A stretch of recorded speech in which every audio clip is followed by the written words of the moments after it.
दोस्तों, जैन मंदिर हम सब ने घूमा होगा और उसकी कला को निखारा भी होगा। अगर आपने उस कला में ध्यान से देखा होगा तो आपको कई जगह सांड, सांप और शेर के चिन्ह दिखे होंगे। मगर इस संस्कृति को हम शायद ही उतना जानते होंगे जितना हमें जानना चाहिए। आज इसी संस्कृति के कुछ खास चीज़ों को जानेंगे। जैन धर्म की शुरुआत हिंदू धर्म की कुछ रीतियों के कारण हुई, जैसे मूर्ति पूजा, कर्मकांड, हिंसा इत्यादि। जैन धर्म के गुरुओं को हम तीर्थंकर कहते हैं, जिसमें ऋषभदेव इसके संस्थापक और पहले तीर्थंकर थे, जिनका चिन्ह सांड है। इसके बाद अगले महत्वपूर्ण तीर्थंकर पार्श्वनाथ थे, जिन्होंने झारखंड के पारसनाथ पहाड़ में अपना ज्ञान किया। पार्श्वनाथ ने कहा कि हमें झूठ नहीं बोलना चाहिए, चोरी नहीं करनी चाहिए, अहिंसा नहीं करनी चाहिए और धन एकत्र नहीं करना चाहिए। इनका चिन्ह सांप था। पार्श्वनाथ के बाद 24वें तीर्थंकर भगवान महावीर आए, जिनके समय जैन धर्म का सबसे ज़्यादा विकास देखा गया। इनका चिन्ह शेर था। भगवान महावीर के काल में उन्हें ज्ञान कैसे मिला, कहाँ मिला, उन्होंने क्या क्या किया और उनके सिद्धांत के बारे में जानते हैं।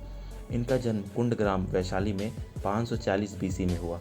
इनके पिता का नाम सिद्धार्थ था, जो गायत्री कुल से थे, और इनकी माता त्रिशला लिच्छवी कुल से थी। महावीर के 2 संतान थे, जिनका नाम नंदीवर्मन और प्रियदर्शनी था। इन्होंने 12 साल जंबिका ग्राम में ज्ञान प्राप्ति के लिए तपस्या किया। उस समय प्राकृत भाषा का चलन था, जिस कारण उन्होंने अपना ज्ञान इसी भाषा में बांटा। इन्होंने पहली शिक्षा बिहार के राजगीर में दी, जिससे लोग काफ़ी प्रभावित हुए। इन्होंने पार्श्वनाथ के ज्ञान को आगे बढ़ाते हुए ब्रह्मचर्य का पालन करने को कहा।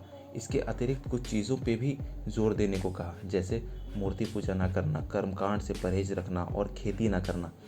इस सिद्धांत से भगवान ये कहना चाहते थे कि पेड़ पौधों में भी जान होती है और उसे काटने से जीव हानि होगी। इनका ये भी मानना था कि इस संसार में पुनर्जीवन आत्मा के लोभ के कारण होता है। अगर हम अपनी आत्मा को सांसारिक चीज़ों से दूर रखें, उसे कष्ट दें, तो हमें मोक्ष की प्राप्ति होगी। महावीर ने यह भी कहा कि हमें मोक्ष संलेखना से मिलेगा, जिसका अर्थ यह है कि हम अपने ज्ञान के बाद अपने आत्मा को शरीर से छुटकारा दें। संलेखना में खाना और तरल त्याग कर दुनिया छोड़ दें। इस जीवन मरण के चक्र से हम बाहर आ जाएंगे।